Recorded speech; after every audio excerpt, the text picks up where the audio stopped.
Assalamualaikum warahmatullahi wabarakatuh. Pada video pembelajaran ini, kita akan melanjutkan pembahasan mengenai bab 7, yaitu tentang makhluk hidup dan lingkungan. Silakan disimak video berikut ini. Baiklah, selanjutnya kita akan membahas tentang materi yang terakhir dipelajari di sekolah kemarin, yang mengenai poin B, interaksi antar komponen ekosistem. Jadi komponen ekosistem ini terbagi menjadi dua, seperti yang sudah dijelaskan kemarin, yaitu ada komponen abiotik, berarti dia berisikan benda mati, dan ada komponen biotik, berarti dia berisikan makhluk hidup. Yang pertama itu kita akan mempelajari tentang saling ketergantungan antara komponen biotik dan komponen abiotik. Ya, berarti di sini antara komponen yang berisikan benda mati dan berisikan makhluk hidup. Bagaimana dengan contohnya? Di sini sudah ada 4 contoh. Yang pertama yaitu pengaruh air terhadap makhluk hidup. Nah, jadi kandungan air yang berbeda itu akan ditemukan pada jenis tumbuhan dan hewan yang berbeda pula. Nah, air ini merupakan kebutuhan primer bagi makhluk hidup, baik itu tanaman, hewan, maupun manusia. Nah, untuk contoh yang B, itu ada pengaruh cahaya matahari terhadap makhluk hidup. Jadi, cahaya matahari ini merupakan sumber energi primer bagi makhluk hidup, baik itu tumbuhan, hewan, maupun manusia. Nah, untuk tumbuhan itu menggunakan cahaya matahari untuk mempercepat proses pembuatan makanan atau sering dikenal dengan proses fotosintesis. Nah, sedangkan untuk hewan dan manusia itu akan mempengaruhi pola aktivitasnya. Nah, pada hewan itu ada dua golongan hewan yang berdasarkan pengaruh cahaya matahari terhadap aktivitasnya. Yang pertama yaitu ada hewan yang aktifnya di siang hari dan malam harinya itu digunakan untuk istirahat, berarti dia disebut dengan hewan diurnal. Contohnya kayak ayam, sapi, domba, dan lain sebagainya, atau hewan-hewan yang sering kita jumpai di siang hari. Nah, sedangkan ada hewan yang aktifnya di malam hari, berarti ini kebalikannya ya. Di siang harinya digunakan untuk tidur. Nah, ini disebut dengan hewan nokturnal. Atau contohnya itu misal kelelawar, terus ada burung hantu, dan lain sebagainya. Untuk contoh yang C, itu ada pengaruh cacing terhadap kesuburan tanah. Nah, berarti semuanya udah pernah dengar ya. Kalau misalnya ada cacing di tanah, berarti tanahnya subur. Nah, itu benar. Nah, bagaimana cacing dapat mempengaruhi kesuburan tanah? Nah, ini kan cacing di dalam tanah itu bergerak ya, berarti dia meninggalkan jejak di dalam tanah. Nah, jejak cacing yang bergerak di dalam tanah tadi akan mempercepat proses aerasi tanah. Nah, apa sih proses aerasi tanah? Jadi, aerasi tanah ini proses pengadaan oksigen di dalam tanah. Nah, jadi oksigen itu tidak hanya terdapat di udara, tetapi oksigen juga terdapat di air, yaitu larut di dalam air, dan juga terdapat di dalam tanah. Selain itu, cacing juga akan membantu menghancurkan sampah sehingga dapat mengembalikan hara di tanah. Nah, makanya kalau misalnya ada cacing di dalam tanah itu tanahnya subur. Untuk contoh yang D, yaitu pengaruh tumbuhan terhadap tanah. Nah, seperti yang sudah kita pelajari di siklus hujan atau siklus air, atau dikenal dengan proses hidrologi, nah itu tanaman dapat menahan air hujan, terus tidak terjadinya erosi atau pengikisan tanah, dan pada musim kemarau, tanah tetap tersedia air. Nah, ini untuk tanah-tanah yang ditumbuhi oleh rumput-rumputan atau tanaman lain. Nah, jadi air hujan itu dapat tertahan di tanah dan diserap ke dalam tanah menjadi soil water atau air tanah. Sedangkan kalau misalnya tidak ada tumbuhan di permukaan tanah, itu airnya akan mengalir saja. Kebanyakan airnya akan mengalir saja ke daerah yang paling rendah atau dikenal dengan istilah water outflow, aliran air. Nah, sehingga pada musim kemarau itu air tanahnya sedikit, nah dibandingkan tanah yang ada tanamannya. Nah, jadi itu semua merupakan contoh dari saling ketergantungan antara komponen abiotik dengan komponen biotik. Untuk contoh-contoh yang lain bisa dilihat di dalam kehidupan sehari-hari. Selanjutnya kita masuki poin yang kedua, yaitu saling ketergantungan antara komponen biotik. Berarti saling ketergantungan antara sesama makhluk hidup. Nah, ini akan kita bahas menjadi 4 bagian. Bagian yang pertama yaitu rantai makanan. Nah, jadi apa sih rantai makanan? Jadi rantai makanan itu adalah peristiwa memakan dan dimakan dengan urutan dan arah yang tertentu. Jadi seperti yang digambar itu dia digambarkan seperti satu siklus ya, yang panah warna biru. Nah, kalau misalnya satu siklus itu berarti disebut dengan rantai makanan dengan urutan atau arahnya itu sama. Ya. Nah, kita mulai dulu dengan bagian produsen. Jadi produsen itu pasti dari golongan tumbuhan, karena produsen itu identik dengan bisa membuat makanan sendiri. Nah, di sini kita contohkan yaitu padi. Jadi padi itu dimakan oleh tikus. Nah, tikus di sini menduduki konsumen yang pertama. Karena tikus memakan padi atau memakan tumbuhan, berarti tikus digolongkan ke dalam hewan herbivora. Selanjutnya, tikus dimakan oleh ular. Nah, ular di sini menduduki konsumen tingkat yang kedua. Nah, karena ular memakan si tikus, berarti dia memakan daging, maka dia digolongkan ke dalam hewan karnivora.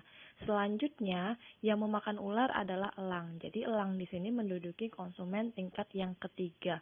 Nah, elang juga sama seperti ular, memakan daging, sehingga dia digolongkan ke dalam hewan karnivora. Nah, begitu juga selanjutnya untuk konsumen keempat, kelima, kalau ada gitu ya. Nah, kalau misalnya tidak, pada gambar ini, setelah itu elang akan mati. Nah, ini diurai oleh pengurai atau sering disebut dengan dekomposer. Nah, dekomposer ini dari golongan mana saja?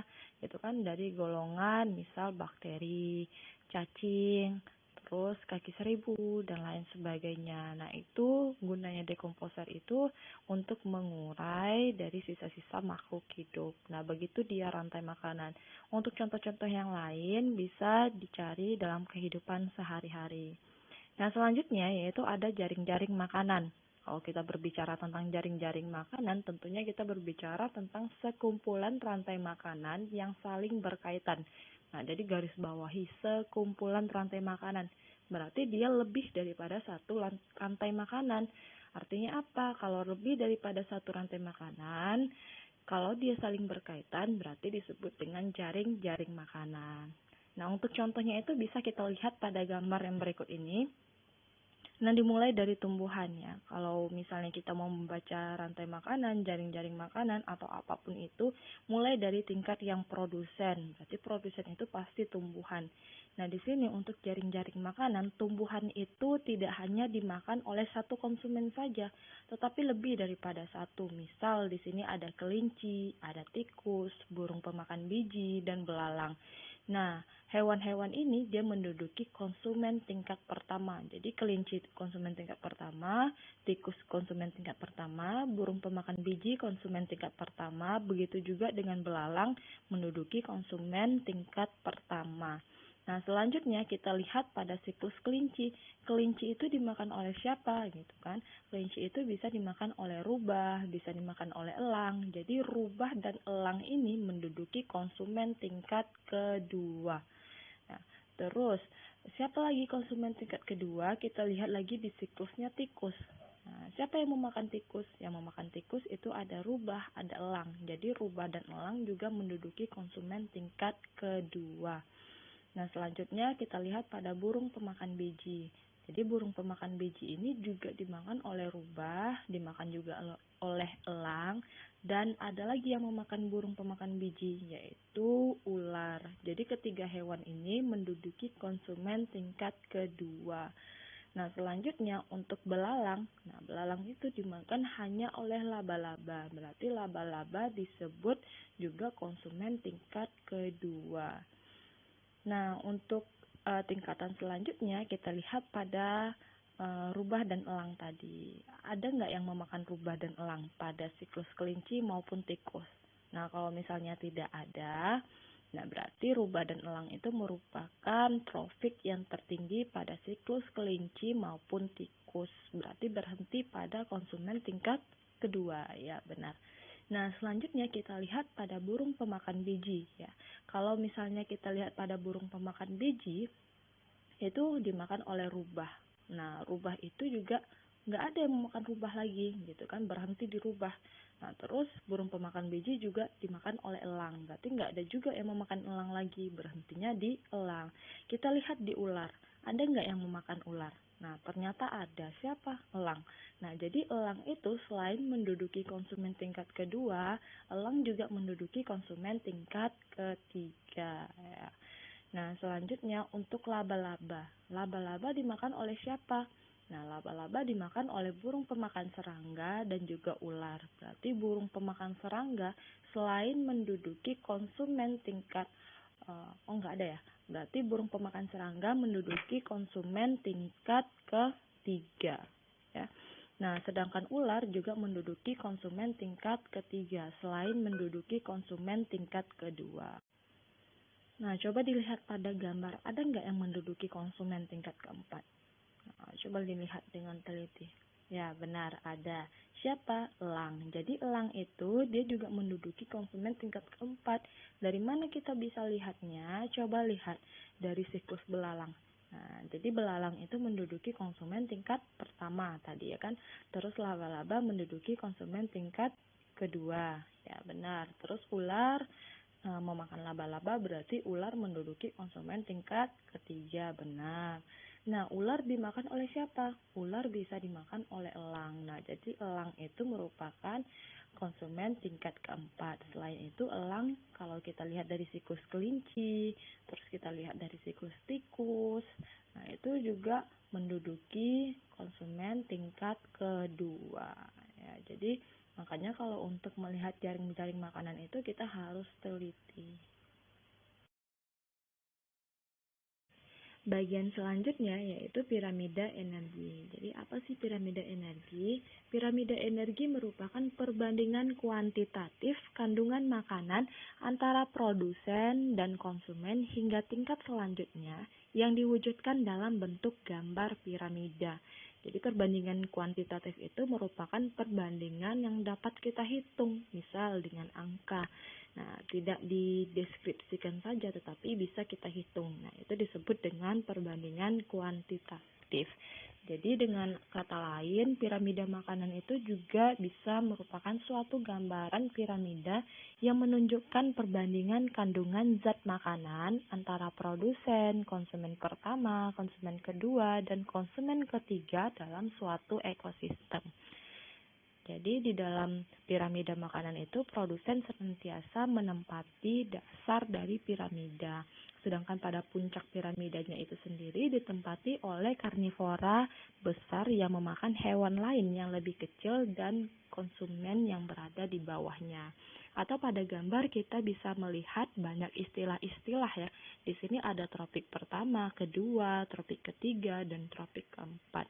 Nah, jadi kapan dia dikatakan tropik pertama? Itu apabila dia termasuk dalam golongan produsen atau dalam golongan tumbuh-tumbuhan. Nah, biasa kita kenal dengan kata produsen ya, itu setara dengan tropik pertama.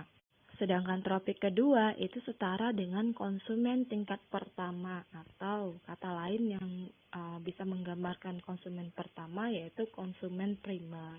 Nah, untuk tropik yang ketiga yaitu setara dengan konsumen kedua atau kata lainnya itu ada konsumen sekunder. Sedangkan tropik yang keempat itu setara dengan konsumen ketiga atau kata lainnya disebut dengan konsumen tersier. Nah, itu gambaran untuk piramida energi. Untuk bagian yang terakhir yaitu arus energi. Nah, kapan sih arus energi ini terjadi? Itu terjadi akibat peristiwa memakan dan dimakan di dalam ekosistem sehingga terjadinya perpindahan energi dari makhluk hidup satu ke makhluk hidup lainnya. Ya, jadi semua makhluk hidup itu membutuhkan energi untuk aktivitas hidupnya. Sumber energi bagi semua kehidupan itu adalah energi cahaya matahari. Nah, kita semua pasti tahu.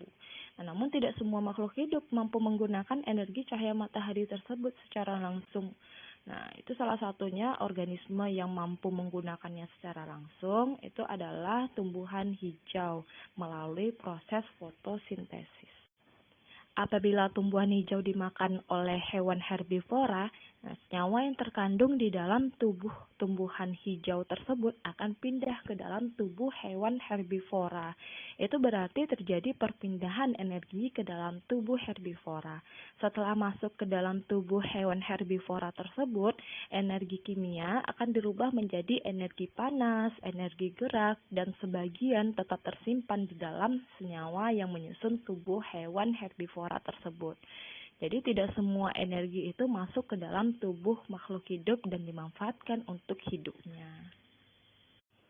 Kalau kita lihat pada gambar, di sini jelas dikatakan bahwa tingkat yang pertama pada piramida itu, tingkat dasarnya ya, itu pasti produsen. Nah, untuk energinya itu sendiri kita ibaratkan dengan 1 juta joule. Sedangkan konsumen tingkat pertama yaitu energinya berkurang menjadi 100.000 joule. Sedangkan tingkat di atasnya lagi itu berkurang menjadi 10.000 joule. Untuk konsumen tingkat ketiga itu hanya menjadi 1.000 joule. Sedangkan konsumen tingkat teratas atau puncaknya itu berkurang lagi, menambah kecil ya angkanya menjadi 100 joule. Jadi semakin puncak itu kandungan makanannya semakin berkurang. Poin yang ketiga yaitu pola interaksi. Jadi pola interaksi itu merupakan pola hubungan antara sesama makhluk hidup. Nah, di sini ada 3 istilah yang dikenal dalam pola interaksi. Istilah yang pertama yaitu kompetisi. Jadi kompetisi itu merupakan persaingan antara makhluk hidup di dalam ekosistem karena kebutuhan hidup yang sama. Jadi untuk makhluk hidup yang memerlukan kebutuhan yang sama itu pasti akan terjadi persaingan, sehingga disebut dengan kompetisi. Untuk istilah yang kedua yaitu predasi. Kapan sih dikatakan sebagai predasi? Nah, itu apabila hubungan antara pemangsa dengan yang dimangsa. Jadi hubungan antara misal kucing memangsa ikan. Nah, kucing itu hubungan antara kucing dan ikan itu merupakan predasi karena hubungan antara pemangsa dengan yang dimangsa. Istilah yang ketiga yaitu dikenal dengan kata simbiosis. Nah, ini pasti sering mendengar semuanya ya, dan sudah dipelajari pada tingkat SD, yaitu simbiosis merupakan hubungan antara dua makhluk hidup yang hidup secara bersamaan. Jadi, sehingga pada simbiosis ini bisa kita bagi menjadi 3 simbiosis. Nah, itu akan kita bahas satu persatu. Untuk poin A, simbiosis mutualisme. Jadi simbiosis mutualisme ini pasti semuanya sudah tahu, ya benar. Jadi simbiosis mutualisme itu adalah hubungan antara dua jenis makhluk hidup yang saling menguntungkan. Jadi garis bawahi ya, saling menguntungkan. Kalau dia saling menguntungkan berarti dia dikatakan dengan simbiosis mutualisme. Bagaimana contohnya? Di sini sudah disajikan 3 contoh. Contoh yang pertama yaitu simbiosis bakteri Rhizobium. Jadi bakterinya itu namanya Rhizobium dengan tanaman polong. Jadi tanaman polong itu apa? Tanaman kacang-kacangan. Jadi pada tanaman polong dapat meningkatkan nitrogen di udara, sedangkan bakteri Rhizobium itu berguna untuk menyuburkan tanah. Nah, bisa kita lihat pada gambar. Nah, itu ada bintil-bintil ya pada akarnya. Nah, itu akar dari tanaman polong. Bintil-bintil akar itu merupakan bakteri Rhizobium yang bersimbiosis mutualisme dengan akar tanaman polong. Untuk contoh yang kedua yaitu simbiosis antara lebah madu dengan bunga. Jadi di sini sama-sama menguntungkan. Bunga mendapatkan bantuan untuk penyerbukan, sedangkan lebah madu mendapatkan nektar dari bunga.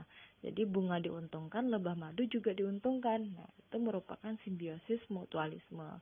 Sedangkan contoh yang ketiga yaitu simbiosis antara manusia dengan bakteri usus.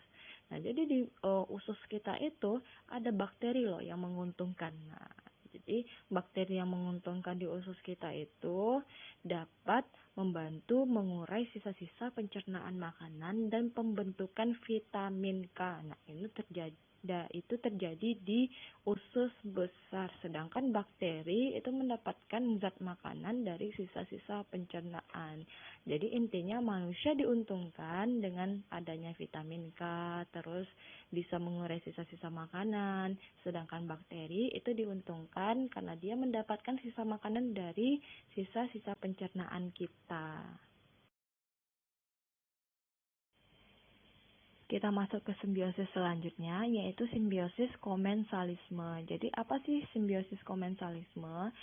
Simbiosis komensalisme itu merupakan hubungan antara dua jenis makhluk hidup yang satu pihak diuntungkan, tetapi pihak yang lainnya itu tidak dirugikan. Jadi, ada yang diuntungkan, tetapi tidak ada yang dirugikan. Nah, itu merupakan pengertian dari simbiosis komensalisme. Nah, pada slide ini sudah disajikan dua contoh. Untuk contoh yang pertama yaitu simbiosis pada tumbuhan epifit. Perlu diketahui terlebih dahulu apa tumbuhan epifit itu. Jadi tumbuhan epifit adalah tumbuhan yang menempel pada bagian luar tumbuhan lainnya. Pada contoh yaitu ada dua, ada paku sarang burung seperti gambar tumbuhan hijau di atas. Nah, juga ada tanaman anggrek seperti gambar yang di sampingnya. Nah, itu kedua tumbuhan itu menempel pada ranting dan batang pohon berkayu, khususnya pada batang dan dahan yang basah atau lembab.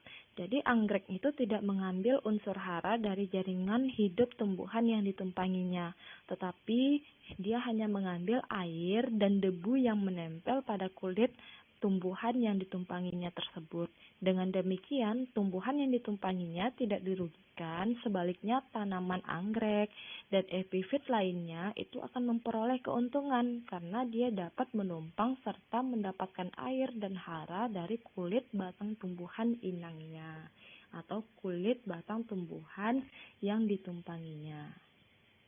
Untuk contoh yang kedua, yaitu ada simbiosis antara ikan remora dan hiu.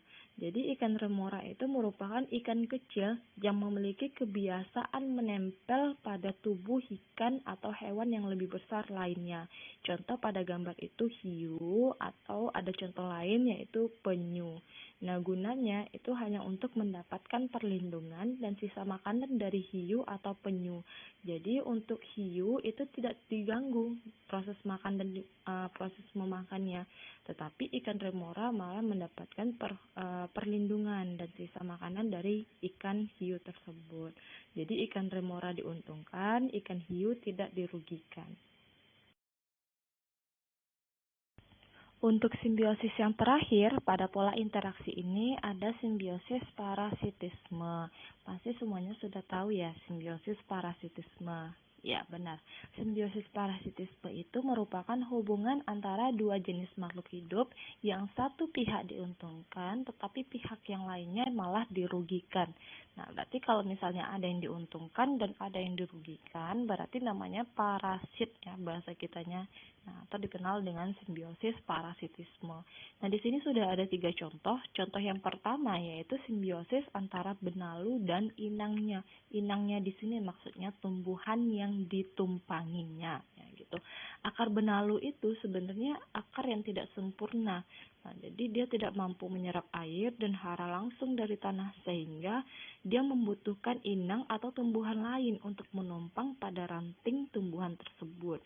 Sehingga alat isap yang ada di akar benalu itu atau disebut dengan haustoria itu akan menembus masuk ke jaring tumbuhan yang ditumpanginya sehingga sangat merugikan karena dia bisa mengambil zat hara atau air yang diserap oleh tumbuhan tersebut dari akar yang berada di dalam tanah. Ya, berarti benalunya diuntungkan, tetapi tumbuhan yang ditumpanginya atau inangnya itu dirugikan. Untuk contoh yang kedua yaitu ada simbiosis antara Rafflesia, ya pasti pernah dengar semua ya, Rafflesia arnoldi.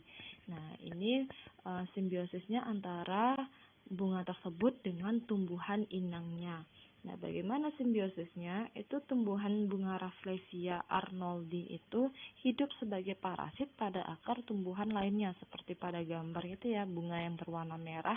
Nah, itu dia hanya menumpang pada akar tumbuhan lain.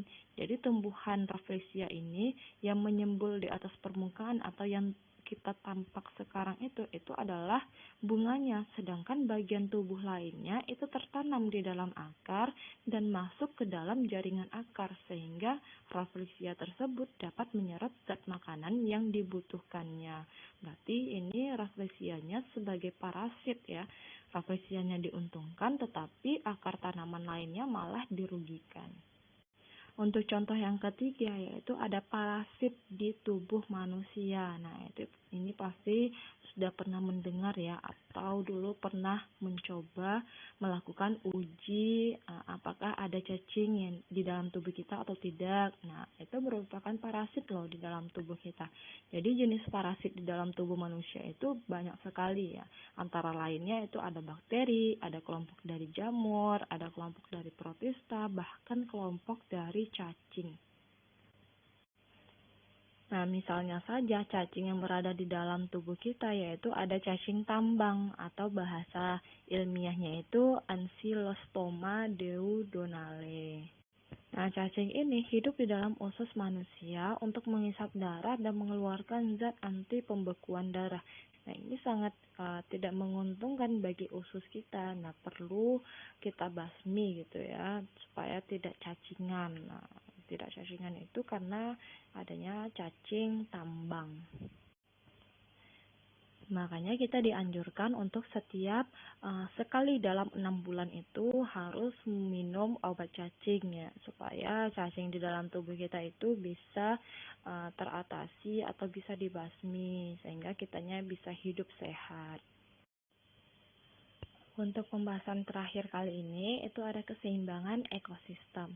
Jadi berbagai jenis makhluk hidup itu di dalam ekosistem yaitu saling berinteraksi ya, sebagaimana yang telah dijelaskan sebelumnya, yaitu untuk menciptakan keseimbangan ekosistem. Jadi keseimbangan ekosistem itu sangat diperlukan di alam ini. Jika dalam suatu ekosistem terjadi perubahan terhadap populasi salah satu jenis makhluk hidup, maka penyusunnya itu akan berpengaruh terhadap populasi jenis makhluk hidup lainnya. Demikian pula bila terjadi perubahan terhadap lingkungan abiotiknya, maka komponen biotik atau makhluk hidup yang ada di dalamnya itu akan berubah pula. Jadi begitulah Allah Subhanahu wa taala menciptakan seluruh alam dengan keteraturannya. Nah, di sini kita bisa lihat ada 2 musim ya. Nah, kalau misalnya terjadinya musim kemarau, berarti otomatis air yang ada di tanah itu semakin berkurang, sehingga tumbuhan-tumbuhan hijau itu rata-rata mati atau tidak subur gitu ya hidupnya, sehingga untuk yang mengkonsumsi tumbuhan hijau itu seperti konsumen pertama itu akan menurun jumlahnya. Kalau konsumen pertama menurun jumlahnya, itu akan mempengaruhi pada konsumen kedua, konsumen ketiga, dan seterusnya. Jadi dia saling keterkaitan. Itu akibat dari kurangnya tumbuhan hijau atau matinya tumbuhan hijau. Jadi apabila produsennya menurun, maka konsumen pertama, kedua, dan ketiga juga ikut menurun. Sedangkan apabila musim hujan tiba, populasi tumbuhan hijau itu akan kembali meningkat lagi. Nah, hal itu akan merangsang meningkatnya populasi jenis makhluk hidup yang merupakan konsumen pertama, konsumen kedua, hingga konsumen ketiga, dan seterusnya. Nah, keadaan seperti itulah yang merupakan cara alam untuk menjaga keseimbangan di antara komponen biotik yang ada di dalamnya. Nah, dengan demikian, di dalam suatu ekosistem itu tidak akan terjadinya guncangan. Guncangan di sini maksudnya bukan gempa ya. Jadi guncangan di sini maksudnya misal dalam ekosistem itu terlalu berlimpah konsumen pertamanya atau terlalu sedikit konsumen pertamanya. Nah, itu merupakan guncangan di dalam ekosistem. Namun, hukum alam itu tidak akan berlangsung lama apabila manusia ikut campur tangan di dalamnya. Jadi, sifat manusia yang serakah terkadang mengambil produsen atau salah satu jenis populasi konsumen itu secara berlebihan, sehingga itu akan mengganggu kerjanya dari hukum alam itu sendiri. Nah, sebenarnya kita boleh untuk mengonsumsi produsen atau jenis populasi konsumen tertentu, tetapi ada batasannya. Nah, jangan melampaui dari batasannya sehingga itu dapat merusak dari ekosistem itu sendiri. Nah, sekian pembelajaran kita hari ini atau pembelajaran kita kali ini. Assalamualaikum warahmatullahi wabarakatuh.